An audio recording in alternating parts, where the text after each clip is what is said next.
अढ़ैया, ओ अढ़ैया, काल चक्र अपनी गति से चल रहा है और चैत्र मास की वो एकादशी निकट आ रही है जिसका फल अनंत है। इस बार की एकादशी सामान्य नहीं होगी। जी गुरुदेव, आपके चरणों में प्रणाम। आज्ञा दीजिए बाबा, इस तुच्छ सेवक के लिए क्या सेवा है? क्या कुटिया की लिपाई करनी है या गायों के लिए चारा लाना है? नहीं अढ़ैया, इस बार सेवा बड़ी है। आने वाली एकादशी का संपूर्ण भंडारा, पूरे गांव और आश्रम के संतों के भोजन की व्यवस्था, दक्षिणा और ठाकुर जी का भोग सब तेरे जिम्मे है। गुरुदेव, इसमें मुझे क्या मिलता है? जब भी मैं भंडारा करता हूँ मुझे खुद खाने को कुछ नहीं मिलता।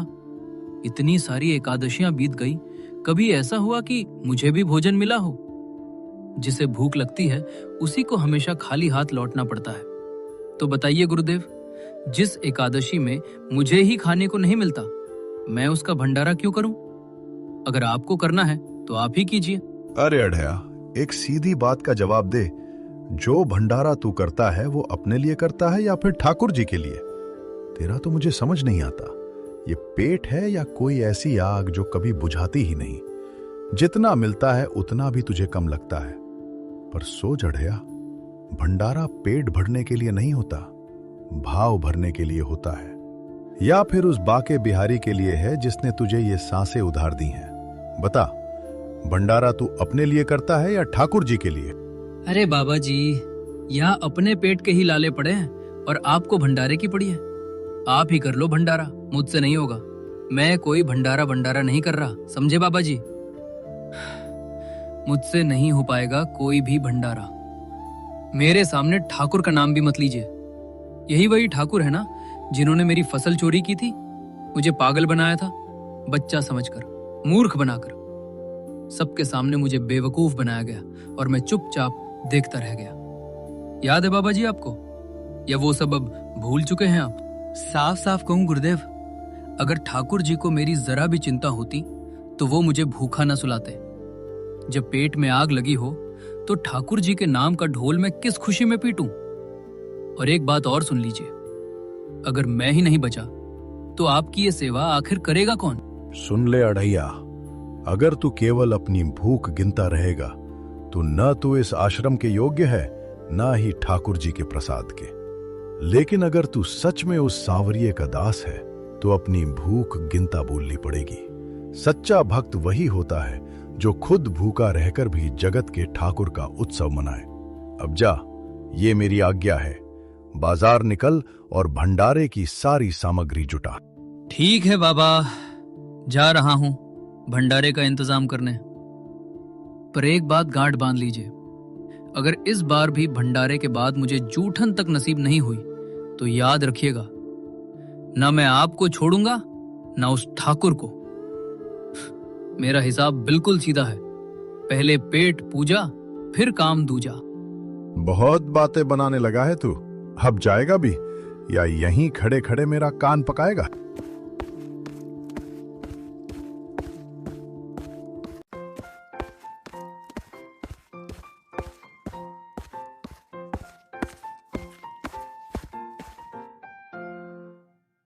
आज मैं भंडारे का सारा सामान लूंगा, कोई भी चीज नहीं छोड़ूंगा।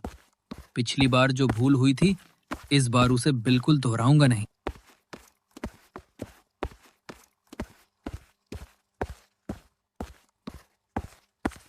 अरे दुकानदार भाई, 2 बोरी चावल निकाल दे, 2 बोरी आलू, टमाटर, हरी मिर्च, धनिया, पुदीना, अदरक भी जोड़ देना। आटा, दाल, भंडारे का सारा सामान निकाल दे। इस बार गुरुदेव ने कहा है बहुत बड़ा भंडारा होगा, तो रेट सही से लगा लेना। अरे ब्राह्मण, तुम पहले भी तो भंडारे का सामान ले जा चुके हो। बताओ, क्या हमने कभी आज तक तुम्हें गलत रेट लगाया है? तुम ऐसी बातें करते हो मानो हम यहाँ लूटने ही बैठे हो। अरे भाई, हम भी तो इसी गांव के हैं। अढ़ैया की सादगी और उसकी जिद के आगे दुकानदार भी हार गया। सामान बांधते बांधते सूरज ढल चुका था और धीरे धीरे घनी काली रात उतर आई। आश्रम अभी भी मीलों दूर था। राधे, देखो मेरा वो अढ़ैया फिर से परीक्षा के मैदान में है। कितना भोला है, मुझे ही धमकी देकर काम करवा रहा है। क्यों ना इस बार उसे थोड़ा और भटकाया जाए, थोड़ा और घुमाएं उसे। नहीं प्रभु, अब और नहीं। वो अढ़ैया बहुत भोला है। पिछली बार आपने उसकी पूरी फसल नष्ट कर दी थी, केवल उसकी परीक्षा लेने के लिए। फिर भी उसने एक उफ तक नहीं की। उसका हृदय अत्यंत कोमल है प्रभु, कृपा करके उसे और कष्ट मत दीजिए। प्रिय, जो जितना अपना होता है उसकी परीक्षा उतनी ही कठिन होती है। तुम बस देखती रहो। आज की रात अढ़ैया के जीवन की सबसे यादगार रात बनने वाली है। मैं स्वयं जा रहा हूँ। इतना कहकर श्री कृष्ण जी ने एक अमीर सेठ का रूप धारण किया और उसी मार्ग पर पहुंच गए। उसी रास्ते से अढ़ैया ब्राह्मण अपनी बैलगाड़ी हाँकता हुआ आ रहा था।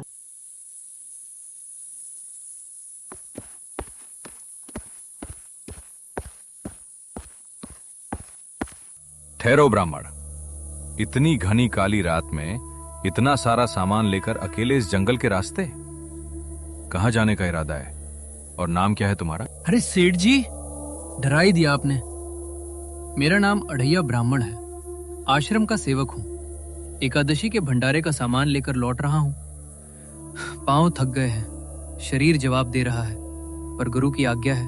अरे बेटा, इतनी दूर इस घोर अंधेरे में जाना ठीक नहीं। जंगली जानवरों का भी खतरा है। देखो, पास ही मेरी घर है। आज की रात यहीं विश्राम कर लो। सुबह होते ही ताजा दम होकर निकल जाना। ठाकुर जी भी तो यही चाहेंगे कि उनका भक्त सुरक्षित रहे। अढ़ैया थकान से चूर हो चुका था। सेठ की मीठी बातों में आकर उसने हामी भर दी। उसे क्या पता था, जिस ठाकुर को वो धमकी दे रहा था वही ठाकुर आज उसकी नींद का पहरा देने आया है। और देखते ही देखते अढ़ैया गहरी नींद में डूब जाता है।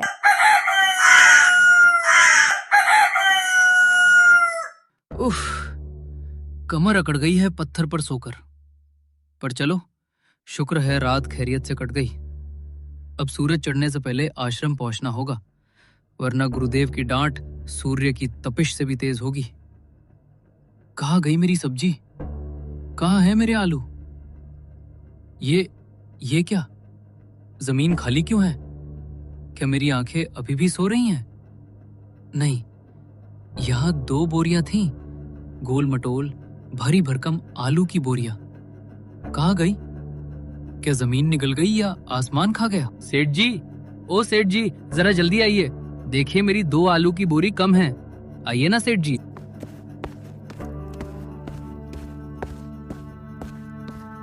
क्या है? क्यों सुबह सुबह चिल्लाकर अपशकुन कर रहा है? चैन से सोने भी नहीं देता। सेठ जी, मजाक छोड़िए। मेरी 2 बोरी आलू गायब हो गई हैं। रात भर तो मैं आपके ही घर में था। यहाँ तो परिंदा भी पर नहीं मार सकता। फिर वो बोरियां गई कहाँ? कहीं ऐसा तो नहीं कि भूलवश आपके नौकरों ने उन्हें अंदर रखवा दिया हो? अपनी जबान को लगान दे ब्राह्मण। तू कहना क्या चाहता है कि मैं इस शहर का सबसे बड़ा सेठ तेरे 2 कौड़ी के आलूओं की चोरी करूंगा? मैंने तुझे शरण दी, रात भर अपने घर में ठहराया, और यही मेरी सबसे बड़ी भूल थी। अब तू मुझ पर ही कीचड़ उछाल रहा है। नहीं सेठ जी, मेरा वो मतलब नहीं था। मैं तो बस बहुत हुआ। अगर एक पल भी यहां और रुका ना तो अपने पहलवानों से कहकर तेरी हड्डियां तोड़वा दूंगा। निकल यहां से, भिखारी कहीं का। चोर को कहो चोरी करने और शाह को कहो जागते रहने। चल, भाग यहां से।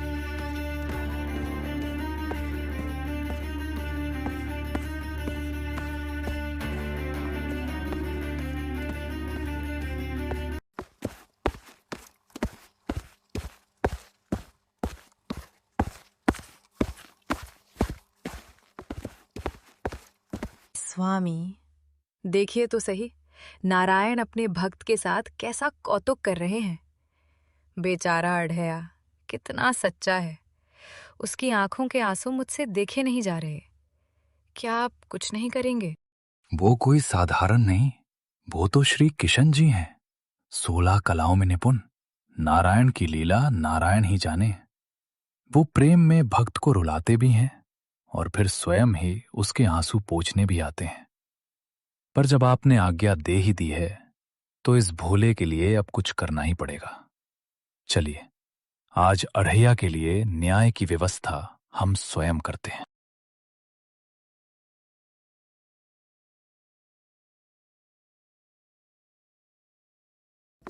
हे गुरुदेव, आपने मुझे कैसी मुसीबत में डाल दिया।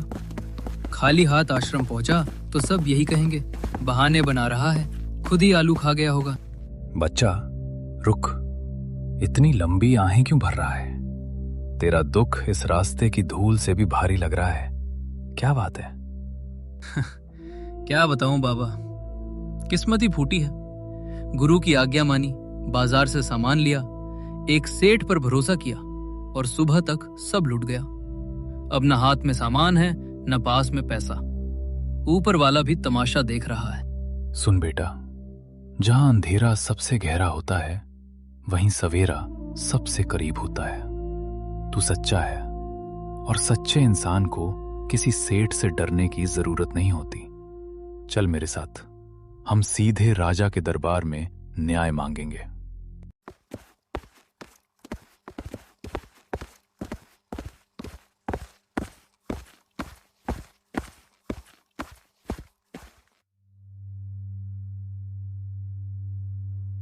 बोलो ब्राह्मण, क्या कष्ट है? और ये सेठ यहाँ अपराधी की तरह क्यों खड़ा है? महाराज, मैं एक सीधा साधा आश्रम का सेवक हूँ। रात इस सेठ के घर रुका था। सुबह मेरी 2 बोरी आलू गायब मिले। ये मुझे डराकर भगा रहे हैं। मुझे बस मेरा सामान दिला दीजिए। महाराज, ये सरासर झूठ है। मैंने तो दया करके इसे सुलाया था। सेठ, क्या तुम्हारे घर में आलू की बोरियां मिली हैं?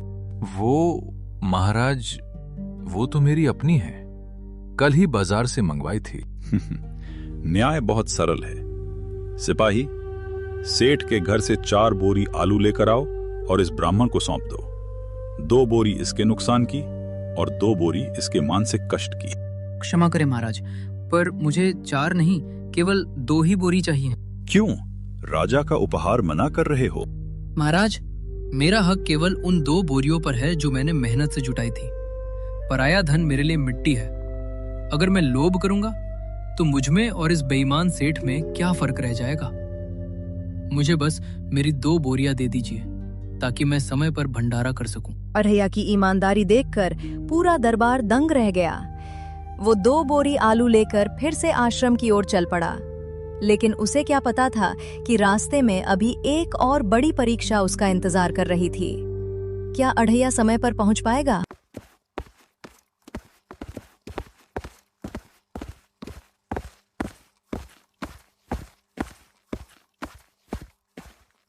उफ, ये 2 आलू की बोरियां भी आज मन भर की लग रही हैं। पर चलो, गुरुदेव की लाज तो बच गई। आलू ही सही, भंडारा तो शुरू होगा। जरा टमाटर की पोटली भी ठीक कर लूं, कहीं धूप लगने से गल न जाए। अरे, टमाटर कहाँ है? अभी तो यहीं थे, आलू के पीछे ही तो रखे थे। क्या रास्ता चलते चलते गिर गए? नहीं, बोरी इतनी बड़ी थी कि गिरने का सवाल ही नहीं। हे ठाकुर, ये तू क्या कर रहा है? एक मुसीबत टलती नहीं कि दूसरी आकर गले लग जाती है।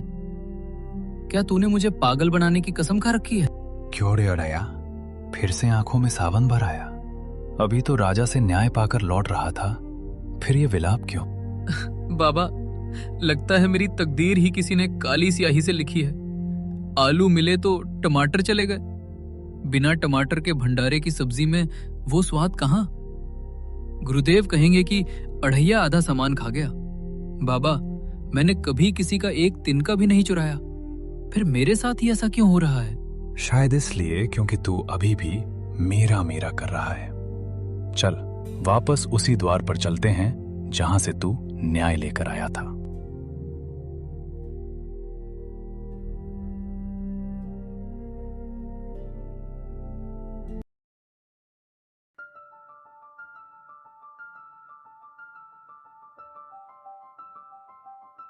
अरे, ये ब्राह्मण तो छिपकू निकला।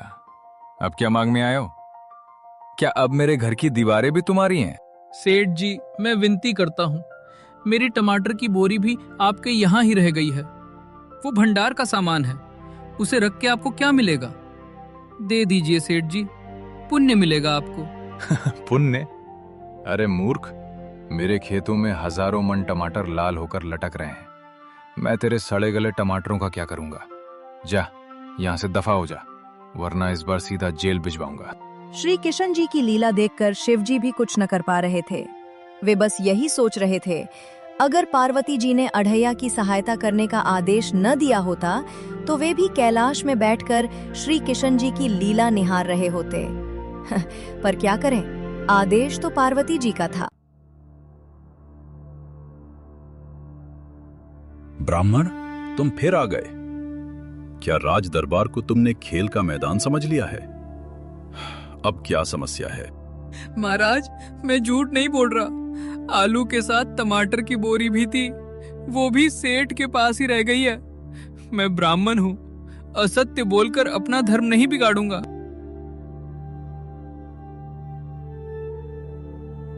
महाराज, ये ब्राह्मण लालची हो गया है। इसे लगा कि राजा दयालु है तो चलो सब कुछ लूट लें। ये सरासर अन्याय है। सेनापति, जाओ, इस सेठ के खेतों के टमाटर जांचो और साथ ही अढ़ैया ब्राह्मण के पहले से बचे हुए सामान की भी पूरी जांच करके मुझे रिपोर्ट दो।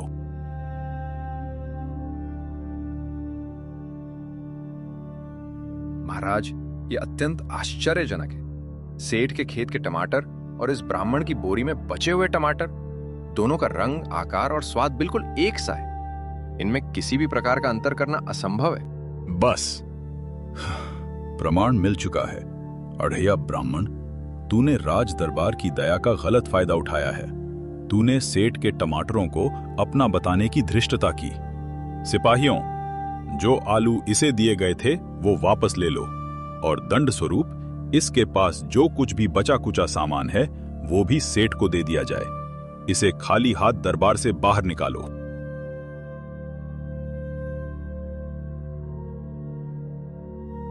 बाबा, ये क्या हुआ? न्याय मांगने आया था, जो अपना था वो भी खो बैठा। क्या यही आपका न्याय है? क्या यही आपके राजा का धर्म है? अढ़ैया, कभी कभी ईश्वर सब कुछ इसलिए छीन लेता है ताकि वो देख सके कि तेरे पास उसके सिवा और क्या बचा है। चुप रह और चल। ठीक है ठाकुर, तू जीत गया, मैं हार गया। तूने मुझे सबके सामने चोर साबित कर दिया ना। अब जा रहा हूं गुरुदेव के पास। अगर उन्होंने मुझे दुत्कारा तो याद रखना, तेरी मूर्तियों को यमुना में विसर्जित करके मैं भी वही जल समाधि ले लूंगा। अब आखिरी फैसला तेरे हाथ में है।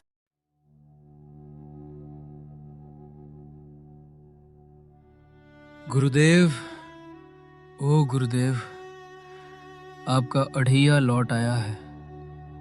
आ गए अढ़ैया? पूरे 2 दिन लगा दिए तूने। कल एकादशी का सूर्योदय होगा और सैकड़ों संत महात्मा इस द्वार पर भोजन की आशा में आएंगे। बता, कहाँ है भंडारे की सामग्री? कहाँ है वो आलू और टमाटर जिनकी तूने व्यवस्था की थी? गुरुदेव, मैं अपराधी हूँ। मैं सामान लाया था महाराज, मैंने अपनी पूरी शक्ति लगा दी थी, पर विधि को कुछ और ही मंजूर था। रास्ते में एक छली सेठ मिला। उसने पहले आलू की चोरियां की और जब मैं न्याय मांगने राजा के पास गया तो वहां से मेरे टमाटर भी छीन लिए गए। महाराज, राजा ने मुझे ही चोर करार देकर खाली हाथ निकाल दिया। मैं हार गया गुरुदेव। हार गया? तू नहीं हारा अढ़ैया। तूने इस आश्रम की परंपरा और विश्वास को हरा दिया। क्या तुझे लगता है कि मैं तेरी इन कहानियों पर विश्वास करूंगा? क्या तू ये कहना चाहता है कि पूरा संसार तेरे विरुद्ध हो गया और तेरा वो ठाकुर चुपचाप देखता रहा? सत्य यही है गुरुदेव। राजा के रूप में साक्षात अन्याय बैठा था। अब मेरे पास न धन है, न अन्न है और न ही मुंह दिखाने लायक सम्मान बचा है। तो फिर सुन ले अढ़ैया, इस आश्रम के इतिहास में आज तक कभी ऐसा नहीं हुआ कि एकादशी का चूल्हा न जला हो। पर अगर तू खाली हाथ आया है तो कल का भंडारा रद्द किया जाता है। कल कोई संत यहां भोजन नहीं पाएगा। जा, पूरे गांव में ढिंडोरा पीट दे कि अढ़ैया की लापरवाही के कारण ठाकुर जी आज भूखे रहेंगे। नहीं गुरुदेव, मुझे मार लीजिए, आश्रम से निकाल दीजिए, पर ठाकुर जी का भंडारा मत रोकिए। संतों की बद्दुआ मत लीजिए महाराज। भंडारा सामान से नहीं, भाव से होता है अड़ैया। और जिसके पास अपने ठाकुर पर भरोसा ही न बचा हो, उसके हाथ की रोटी ठाकुर स्वीकार नहीं करते। जिस दिन तेरा भरोसा अटूट होगा, उस दिन भंडारा अपने आप होगा। आज की रात इस आश्रम के लिए कलंक की रात है। प्रणाम गुरुदेव। क्षमा करें, पर क्या एक राही को इस दुखी आंगन में क्षण भर का विश्राम मिल सकता है? कौन हो तुम और इस समय यहाँ क्या कर रहे हो? यहाँ तो आज शोक का वातावरण है। मैं केवल एक यात्री हूं महाराज, जिसके पास संसार की कोई वस्तु नहीं, पर जिसके हृदय में सत्य का वास है। मैंने सुना कि यहाँ भंडारा रुक गया है। सत्य?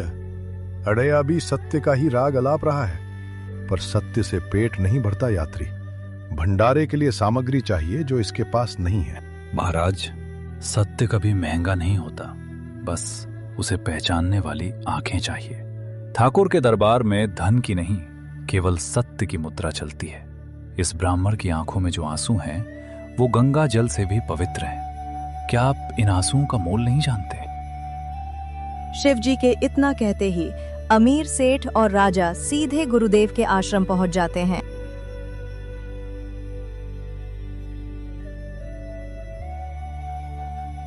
गुरुदेव, यही वही सेठ है जिसने मेरे आलू और टमाटर की बोरियां चोरी किए थे, और यही वही राजा है जिसने बिना सुने बिना परखे मुझे चोर ठहरा दिया।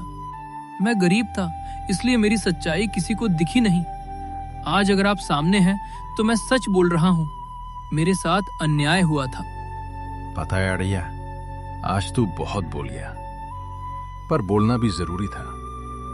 जो दर्द अंदर दबा रहता है, वो भगवान तक भी शब्द बनकर ही पहुंचता है। हमें माफ कर दे अड़ैया, हमने तेरी परीक्षा ली, पर तेरे आंसू हमें भी चुभे हैं। तो इसका अर्थ ये हुआ, अड़ैया सही बोल रहा था। ये अमीर सेठ उसके साथ ठीक से पेश नहीं आया, और महाराज, आपसे भी भूल हो गई। आपने बिना पूरी सच्चाई जाने अड़ैया को झूठा करार दे दिया। बेटा, सत्य देर से सामने आता है, पर आता जरूर है। गुरुदेव, यदि इस दास से कोई भूल हुई हो तो कृपा कर क्षमा कर दीजिए। इस बार एकादशी का भंडारा अड़ैया नहीं, हम स्वयं करेंगे। आज अन्न भी हमारा होगा, व्यवस्था भी हमारी होगी, और सेवा में देवता भी पंक्ति में खड़े होंगे।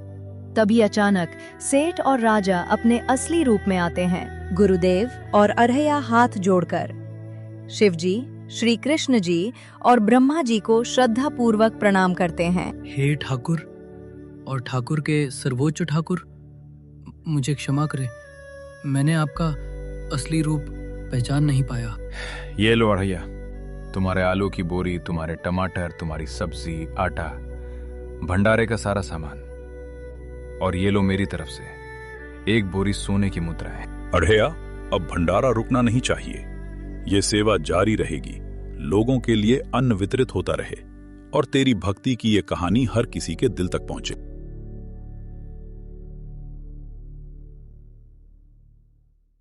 अरे अड़ैया, आज मैं सच में धनी हो गया।